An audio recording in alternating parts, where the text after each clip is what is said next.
pourquoi la Bible parle beaucoup de la pensée. Et on voit dans Matthieu 22, 37, où c'est le Seigneur Jésus qui dit « Tu aimeras le Seigneur ton Dieu de tout ton cœur, de toute ton âme et de toute ta pensée. » Et en parlant des incrédules, l'apôtre Paul dit dans 2 Corinthiens 4, verset 4, « Pour les incrédules dont le Dieu de ce siècle a aveuglé l'intelligence », ou selon les traductions, la pensée. Et la Bible nous dit qu'autrefois, sans Jésus, nous étions ennemis et étrangers de Dieu par notre façon de penser. Et Dieu a fait une promesse en disant qu'il mettrait sa loi dans nos pensées, dans nos cœurs. La pensée de la chair nous conduit à la mort, mais la pensée de l'esprit conduit à la vie. C'est pourquoi la Bible dit que nous devons être renouvelés dans notre pensée. Le chrétien a la pensée du Christ. Vous savez, en fait, derrière chaque péché, il y a une pensée. Et c'est pourquoi l'apôtre Paul nous dit encore dans 2 Corinthiens 10, verset 5, « Nous renversons les raisonnements et toute hauteur qui s'élève contre la connaissance de Dieu et nous amenons toute pensée captive à l'obéissance de Christ. » Et j'aimerais lire avec vous un passage dans Philippiens, au chapitre 4, et à partir du verset 1er. Philippiens 4, versets 1 à 9. « C'est pourquoi, mes bien-aimés et très chers frères, vous qui êtes ma joie et ma couronne, demeurez ainsi fermes dans le Seigneur, mes bien-aimés. J'exhorte Évodie et j'exhorte Syntyche à être d'un même sentiment dans le Seigneur. Et toi aussi, fidèle collègue, oui, je te prie de les aider. Elles qui ont combattu pour l'Évangile avec moi et avec Clément et mes autres compagnons d'œuvre, dont les noms sont dans le livre de vie. Réjouissez-vous toujours dans le Seigneur, je le répète, réjouissez-vous. Que votre douceur soit connue de tous les hommes. Le Seigneur est proche. Ne vous inquiétez de rien, mais en toute chose faites connaître vos besoins à Dieu par des prières et des supplications avec des actions de grâce. Et la paix de Dieu qui surpasse toute intelligence gardera vos cœurs et vos pensées en Jésus-Christ. Au reste, frères, que tout ce qui est vrai, tout ce qui est honorable, tout ce qui est juste, tout ce qui est pur, tout ce qui est aimable, tout ce qui mérite l'approbation, ce qui est vertueux et digne de louange, soit l'objet de vos pensées. Ce que vous avez appris, reçu et entendu de moi et ce que vous avez vu en moi, pratiquez-le, et le Dieu de paix sera avec vous. » Et nous voyons que l'apôtre commence par demeurer ferme. Et ça, c'est le langage du combat spirituel. Alors ce matin, j'aimerais voir avec vous 10 étapes pour gagner la bataille dans ta pensée. Alors la première étape, en fait, c'est ta pensée est constamment attaquée. Le combat spirituel se passe dans ta pensée. Ta pensée est une petite chose, mais c'est elle qui va te permettre d'avoir de grandes victoires dans la bataille. La bataille de l'inquiétude se joue dans la pensée. La bataille d'une mauvaise estime de soi se joue d'abord dans la pensée, et je pourrais en rajouter. C'est pourquoi Paul dit « Demeurez ferme dans le Seigneur ». Alors dans ton cœur, il y a une bataille de ce qui est vrai et de ce qui est faux. Et nous savons que le diable est le père du mensonge et continuellement le diable va t'attaquer avec des pensées impures, des pensées anxieuses, des pensées incrédules. Le diable va continuellement te bombarder de pensées fausses et tu dois comprendre qu'il y a un combat spirituel dans ta pensée. Deuxième étape. Arrête de t'écouter et commence à te parler. C'est vrai que dans notre monde, il faut s'écouter. Et pourquoi je ne peux pas trop m'écouter? Parce qu'en fait, je suis détraqué, ma chair est détraquée. La réalité, Tu ne peux pas écouter tes émotions, tes impressions, tes perceptions parce qu'elles sont faussées. La Bible appelle cela la chair, et la chair te parle. La chair veut que tu t'inquiètes. Elle veut que tu t'apitoies sur toi-même. La chair veut que tu convoites, et tu ne peux pas t'écouter. Et c'est pourquoi Paul nous dit dans Galates 5, verset 16, « Marchez selon l'esprit, et vous n'accomplirez pas les désirs de la chair. » Et pourquoi dit-il cela? Eh bien simplement parce que l'esprit et la chair ont des désirs opposés. Alors arrête de te parler, non pas, oui, arrête de te parler et commence à te prêcher. Troisième étape, combat tes mauvaises pensées par la bonne nouvelle. La seule manière de combattre nos mauvaises pensées, en fait, c'est la bonne nouvelle de Jésus. Dieu parle à l'église d'Éphèse. Ce sont des chrétiens. Et Paul leur rappelle en leur disant « Arrêtez de vous écouter et parlez de la bonne nouvelle. Vous êtes des enfants de Dieu. Vous connaissez la parole et tu dois prêcher la bonne nouvelle. En Jésus, tu es une nouvelle créature. Les choses anciennes sont passées. Tu as besoin de te voir comme Dieu te voit. Tu es son enfant. Et ce que tu es détermine ce que tu fais. Savez-vous pourquoi je ne me suis pas maquillé ce matin? Parce que je suis un homme et je suis déterminé par ce que je fais. Et c'est pareil spirituellement. Lorsque tu es enfant de Dieu, tu ne te comportes pas de la même manière. Jésus te donne une nouvelle identité, mais plus encore, il te donne une nouvelle capacité. Avec Jésus, tu as la force de surmonter des choses que tu ne peux pas surmonter sans lui.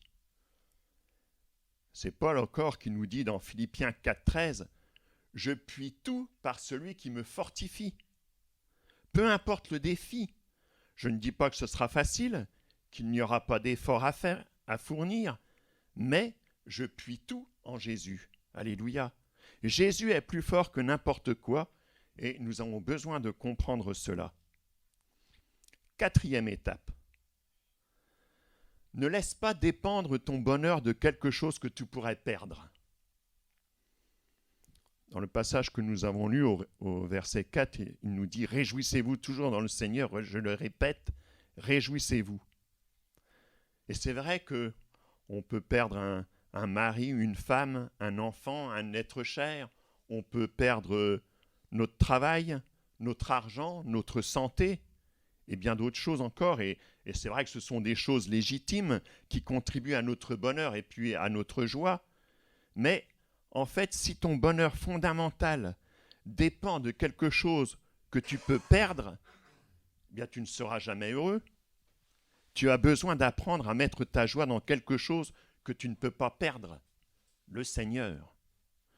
Et Paul dit, réjouissez-vous, je le répète, réjouissez-vous. Et souvent, on a besoin de répéter pour que ça rentre. On peut être un jeune chrétien ou au contraire un ancien, mais avons-nous appris à faire du Seigneur la source de notre joie? Alors, est-ce que ça veut dire que j'apprends que j'ai le cancer et je vais dire « Alléluia, merci Seigneur ». Non, c'est pas ce que la Bible dit. Mais quand la Bible elle parle de la joie, ce n'est pas irrationnel. Tu ne peux pas te réjouir de la maladie ou d'un divorce ou d'une épreuve, quelle qu'elle soit. Mais la parole de Dieu dit que la joie suprême dans ta vie, eh bien, ce doit être le Seigneur, ton Dieu. C'est différent. Et si tu ne parviens pas à te réjouir en Dieu, c'est parce que tu ne le connais pas. Car si vraiment on connaît qui est Dieu, ce qu'il a fait, l'amour qu'il a pour nous, ce qu'il nous réserve pour la vie éternelle, eh bien, on ne peut que se réjouir. Pour connaître quelqu'un, il faut passer du temps avec lui. Et tu dois passer du temps avec le Seigneur. Tu as besoin d'aimer Dieu, de prier. Et tant que tu ne connais pas Dieu, tu ne peux pas te réjouir en Dieu. Et lorsque l'on connaît le Seigneur, eh bien, on l'aime. Le verset 5 nous dit que votre douceur soit connue de tous les hommes. Alors la 5e étape, c'est décharge tes pensées, pardonne. Il n'y a pas longtemps, j'ai eu cet avertissement sur ma tablette que la mémoire était saturée. et qu'il fallait la nettoyer pour libérer de la place. Et on parle beaucoup de la charge mentale. Et malheureusement, il y a des gens qui ont une forte charge mentale car ils ne pardonnent pas. Pardonne, fais de la place. Tu veux plus de Jésus? Alors fais de la place, pardonne. L'énergie que tu mets à ne pas pardonner parce que tu ne pardonnes, parce que en fait, ne pas pardonner, ça prend de l'énergie. Ça prend de l'énergie de garder l'offense en soi. Que votre douceur soit connue de tous les hommes. Il y a différentes traductions. La Tob dit la bonté. La Semeur, c'est amabilité. La Nouvelle Bible seconde dit attitude conciliante. Mais qu'est-ce que le pardon? Alors le pardon, c'est le don que l'on fait au droit de son ressentiment après avoir été offensé. Ou peut-être d'une manière plus simple, je dirais, pardonner, c'est renoncer à punir une faute, à se venger d'une offense, avoir de l'indulgence. Alors c'est quoi le pardon? Est-ce que c'est ne pas être blessé? Non. Est-ce que c'est la réconciliation? Non. C'est simplement quand le ressentiment vient dans ton cœur, tu refuses de le nourrir et tu remets cela entre les mains du Seigneur. L'offense peut revenir dans tes pensées. Et cela ne veut pas dire que tu n'as pas pardonné, mais en fait, tu refuses de nourrir les pensées, ces pensées. Le non-pardon, c'est juste ne rien faire et laisser aller. Tandis que le pardon est chaque fois, un matin, tu te réveilles et tu vois que le ressentiment de cette situation n'est soudain plus présent dans ton cœur. C'est Nelson Mandela qui a dit « Avoir du ressentiment, c'est comme boire du poison et attendre que ce poison tue votre ennemi. » Il y a quelqu'un d'autre qui a dit, je ne sais pas qui, mais pardonner, c'est libérer un prisonnier et découvrir que ce prisonnier, c'était vous. Faites-vous une grâce, un cadeau. Pardonnez. Le non-pardon, en fait, ouvre une porte au diable. Et si tu veux remporter une bataille dans tes pensées, commence à pardonner. Ensuite, le verset 5 nous dit « Le Seigneur est proche ». Et là, on a une notion de sainteté. Et la 6e étape, c'est « Fais mourir le péché dans tes pensées ». En fait, Jésus n'est pas seulement venu pour te pardonner du péché, mais il te donne la force de faire mourir ton péché. C'est Romains 8,13 qui nous dit « Si vous vivez selon la chair, vous mourrez. Mais si par l'esprit vous faites mourir les actions du corps, vous vivrez. » Vous savez, le péché ne va pas mourir tout seul. Le diable ne va pas dire « Oh ben on va le laisser tranquille ». Non, nous devons faire mourir le péché, car sinon, il va s'enraciner, se fortifier. Donc, tu dois t'en occuper et sache que Jésus est plus fort que n'importe quel péché. Tu dois haïr ton péché. Alors c'est vrai que je dirais des fois, il y a des péchés mignons. Et le péché mignon, c'est un péché qui comble ta vie, qui comble dans ta vie un besoin de manière superficielle. Mais en fait, tu dois le détester, car tu ne tueras jamais un péché que tu ne détestes pas. Tu dois voir ton péché comme un obstacle entre toi et Jésus. Jésus t'offre une plus grande joie. Il y a une joie à marcher dans la sainteté, à suivre le Seigneur par sa grâce. Il y a une joie à avoir la conscience libre et ne pas laisser la culpabilité, la condamnation à avoir une prise sur vous. Vous savez, il n'y a pas de condamnation pour celui qui est en Jésus, mais en même temps, il faut comprendre que c'est pour celui qui se repent et qui veut suivre le Seigneur. Mais celui qui persévère dans son péché, eh bien, Dieu permet en fait que ta conscience t'accuse pour te libérer de ce péché-là. Cette chose qui empoisonne ta vie, tu dois la haïr. Si tu ne le fais pas, tu ne seras jamais capable de t'en débarrasser. Tu dois affamer ton péché. Si c'est par exemple une mauvaise estime de toi, eh bien tu dois arrêter de fréquenter des personnes qui te rabaissent sans cesse, mais plutôt fréquenter des personnes qui te valorisent. On a besoin de s'attaquer au péché. Et une bonne solution remplace le péché par quelque chose de positif. Au lieu de t'inquiéter, pourquoi ne pas aller prier? Le verset 6 nous dit « Ne vous inquiétez de rien, mais en toute chose, faites connaître vos besoins à Dieu par des prières et des supplications avec des actions de grâce. » Alors la 7e étape, c'est en fait l'inquiétude est un signal qui t'alerte qu'il est temps de prier. La Bible nous dit de ne pas s'inquiéter, mais c'est un peu comme quand un enfant a la varicelle et tu lui dis « te gratte pas ». C'est pas très réaliste. Mais Paul dit « ne vous inquiétez de rien, mais priez pour tout ». Je vais citer Georges Muller, je vous l'ai déjà cité, mais il a dit « le commencement de l'inquiétude est la fin de la foi, et le commencement de la foi est la fin de l'inquiétude ». Donc tu as besoin d'attaquer l'inquiétude par la foi. La prière est notre première ligne de défense. Et ensuite, nous voyons « Et la paix de Dieu qui surpasse toute intelligence gardera vos cœurs et vos pensées en Jésus-Christ. » Le 8e point, c'est la paix n'est pas un procédé magique, mais un processus spirituel. Peut-être que certaines personnes viennent à l'église et prient « Seigneur, donne-moi ta paix », mais la prière ne donne pas la paix. Dieu donne sa paix par un processus. La prière ne donne pas la paix, vous savez, toutes les religions prient, mais ce qui donne la paix, c'est la confiance en Dieu. Et la prière est le plus grand acte de confiance en Dieu. Parler à un Dieu que tu ne vois pas et croire qu'il peut intervenir dans ta vie, ça, c'est la vraie foi.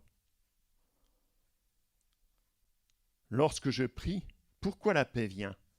En fait, c'est parce que je décide de faire confiance à Dieu et il fortifie ma foi.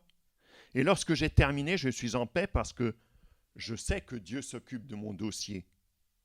Tu as besoin de remplir ton esprit de prière. Versets 8 et 9. « Au reste, frères, que tout ce qui est vrai, tout ce qui est honorable, tout ce qui est juste, tout ce qui est pur, tout ce qui est aimable, tout ce qui mérite l'approbation, ce qui est vertueux et digne de louange, soit l'objet de vos pensées. Ce que vous avez appris, reçu et entendu de moi, ce que vous avez vu en moi, pratiquez-le. » Alors le 9e point, c'est « Sors les poubelles de ta pensée. Arrête de nourrir ta pensée de mauvaises choses. Qu'est-ce que tu regardes? Qu'est-ce que tu lis? Qu'est-ce que tu écoutes? Et si tu passes ta semaine à nourrir tes pensées de ce qui est indigne, de ce qui est injuste, de ce qui est impur, de ce qui est immoral, alors ne sois pas surpris d'avoir des difficultés à suivre Jésus. Et il y a des défis dans nos vies. Je ne suis pas en train de dire il ne faut pas faire ci ou il ne faut pas faire ça, mais c'est chacun qui doit faire le tri, car nous sommes tous différents, et certaines choses peuvent affecter quelqu'un et laisser l'autre indifférent. Mais laissons-nous conduire par le Saint-Esprit. Nous avons besoin d'être renouvelés dans nos pensées, et le Dieu de paix sera avec vous. Et le 10e point, c'est pense constamment aux promesses de Dieu. Et comment penser aux promesses de Dieu? Eh bien, lis la Bible. Jésus dit, le Saint-Esprit vous rappellera tout ce que je vous ai enseigné. Et le Saint-Esprit ne peut pas nous rappeler quelque chose qu'on n'a jamais lu. Nous avons besoin de créer un arsenal de promesses de Dieu. Lorsque tu es tenté, 1 Corinthiens 10:13, aucune tentation ne vous est survenue qui n'ait été humaine, et Dieu qui est fidèle ne permettra pas que vous soyez tentés au-delà de vos forces. Mais avec la tentation, il préparera aussi le moyen d'en sortir, afin que vous puissiez la supporter. Lorsque tu es faible, tu lis 2 Corinthiens 12:9, et il m'a dit, « Ma grâce te suffit, car ma puissance s'accomplit dans la faiblesse. » Dans l'épreuve, Psaume 34:20, « Le malheur atteint souvent le juste, mais l'Éternel l'en délivre toujours. » Et vous voyez, lorsque j'apporte la parole, je proclame aussi cette promesse de Dieu, de Ésaïe 55:11. « Ainsi en est-il de ma parole qui sort de ma bouche. Elle ne retourne point à moi sans effet, sans avoir exécuté ma volonté, et accomplis mes desseins. Et vous savez, ce qui fait la différence, c'est de nourrir notre promesse, c'est de nourrir notre pensée de la promesse de Dieu. Hein, ce qui fait la différence, c'est de nourrir notre pensée de la promesse de Dieu. Alors soyez bénis et nourrissez-vous de la parole de Dieu. Amen. Merci Seigneur parce que tu nous enseignes, tu nous montres encore combien notre pensée que nous devons toujours combattre, Seigneur, que c'est un combat spirituel et tu nous aides, Seigneur, à mettre les bonnes choses dans nos pensées et à lire ta parole, à la mettre, à te prier aussi lorsque nous sommes peut-être dans le doute ou lorsque nous sommes attaqués, Seigneur, que nous sachions venir à tes pieds parce que avec toi nous sommes plus que vainqueurs et nous croyons que tu agis par la prière, par notre foi, Seigneur, même si elle est bien petite, mais nous voulons nous approcher de toi et que vraiment tu nous fortifies, que tu nous renouvelles. Et merci Seigneur parce que c'est vrai que tu ne nous abandonnes pas et tu nous as donné ton Saint-Esprit pour agir dans notre cœur et pour nous rappeler tout ce que tu nous as dit. Alors sois béni et à toi soit toute la gloire. Amen.